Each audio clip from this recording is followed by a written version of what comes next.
জিভে জল আনার জিনিস এনেছি আজ। আমি জানি যে সকলেরই মাখা খেতে খুব ভালো লাগে, আর হ্যাঁ, কারো লাগুক আর নাই লাগুক, আমার কিন্তু মাখা খেতে ভীষণই ভালো লাগে। তো চলো আজকে তাই আমি নিয়ে চলে এসেছি তোমাদের কাছে পেয়ারা মাখা। আমি ফোন ভিডিও করতে করতে না একদমই কোনো জিনিস কোনো শক্ত জিনিস কাটতে পারি না। তো মাকে বললাম যে চলো মা, পেয়ারাটা তাড়াতাড়ি কেটে দাও।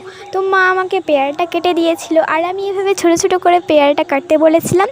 দেন আমি কিন্তু আগে থেকেই নুন লঙ্কা দুটোকে মিক্সড করে বাটির একটা ধারে রেখে দিয়েছিলাম। তো সেটাকেই এখন আমি ভালো করে মিক্সড করে নিচ্ছি।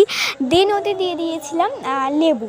আর লেবুটা না সবার লাস্টে দিলে ঠিক হতো, তো আমি ভুলেই গিয়েছিলাম। লেবুটা যেহেতু সাইডে রাখা ছিল না, আমি আমার হাতটা চলে গেছে লেবুর দিকে। তো লেবুটাকে দেওয়ার পরে আমি তারপরে কাসুন্দিটা দিচ্ছি। কাসুন্দিটা না আগে দিয়ে তারপর লেবুটা দিলে ভালো হতো, বাট আমি ভুলে গেছিলাম। তো এখন আমি কাসুন্দিটাকে ভালো করে পেয়ারার সাথে মাখিয়ে নিচ্ছি। আর আমি যখন পেয়ারা মাখছিলাম, আমার পাশে আমার পুচকু বোনটা বসে বসে বলছিল, তুমি কি করছো দিদি?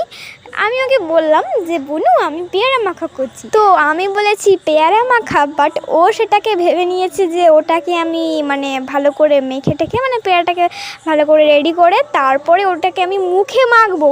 কারণ আমি প্রথমটা বুঝতে পারিনি, জানো তো, যে ও এটাকে এভাবে নেবে। তারপরে আমার যখন মাখা হয়ে যায়, ওকে বলছি বুনু তুমি একটু টেস্ট করবে? ও বললো না, টেস্ট করবো না, আমরা মুখে মাখবো, তুমিও মুখে মাখবে আমিও মুখে মাখবো। আমি না ওকে আমি অনেকবার বলেছি যে বোন একটু টেস্ট করো, তো টেস্ট করে ওর এই রিয়েকশন।